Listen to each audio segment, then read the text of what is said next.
Hey everybody, so we are going to be working on example 4 of day 17 of the notes for geometry. So example 4, we're going to be writing a coordinate proof. So what are we given? We are given the coordinates of the vertices of this quadrilateral OTUV. We can see we're given the four vertices right there.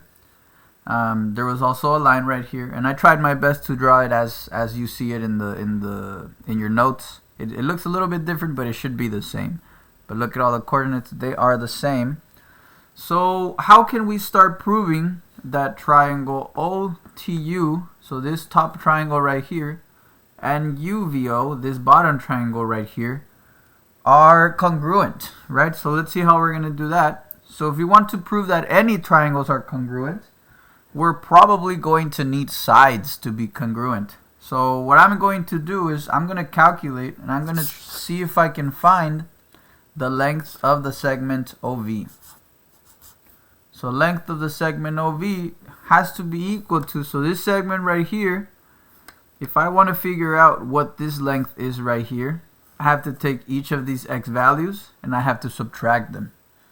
And remember, we said when we're measuring distance is always positive, so we always have to put absolute value marks. So we do h minus 0. That's going to give us the distance of that segment, which is just the absolute value of h, which is h. And we do the same thing for the segment UT. So UT equals 2, and again we're going to open up an absolute value mark because distance is positive, and we're going to do x value minus x value, so it's going to be m plus h minus the other x value, which is m.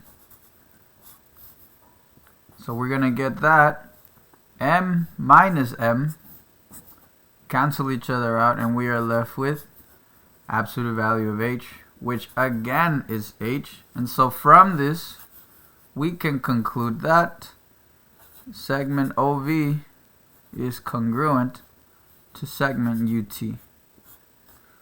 So we have a side. We might need another side, and we might need another angle. And let's see if we can find an angle here that is congruent. Now these angles look like they're going to be congruent, but we have to prove exactly why using geometry. So what I have to notice is that segment OV and segment UT are horizontal lines.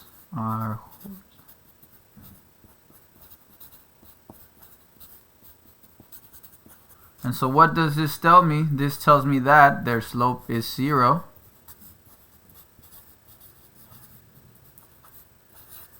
And if two lines have the same slope, they are parallel. As we can see here, parallel lines have equal slopes.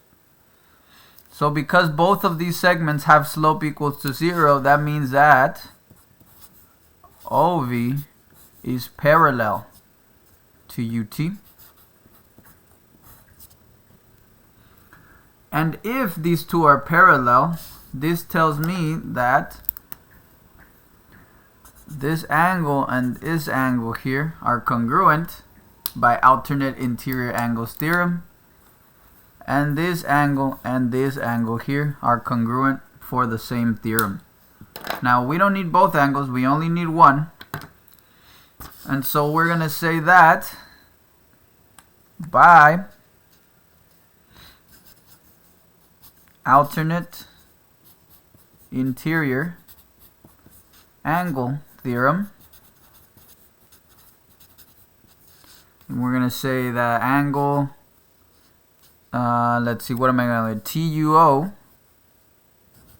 TUO has to be congruent to angle VOU.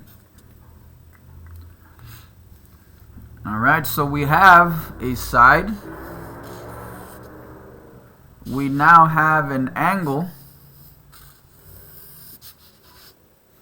And if we if we can prove that we have one more side and that we include an angle within it, we can use SAS.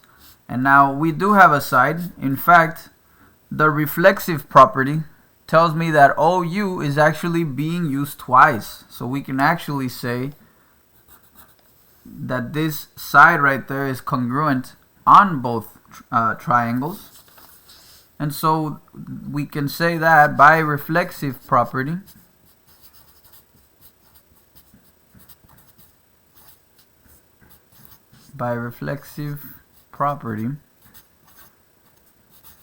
of congruence, OU is congruent to OU because they are the same line. And so if we notice, now we have a side, an angle, and a side. So we can say by side angle side theorem, well, I should say congruence theorem, by side angle side congruence theorem, triangle OTU is congruent to triangle UVO.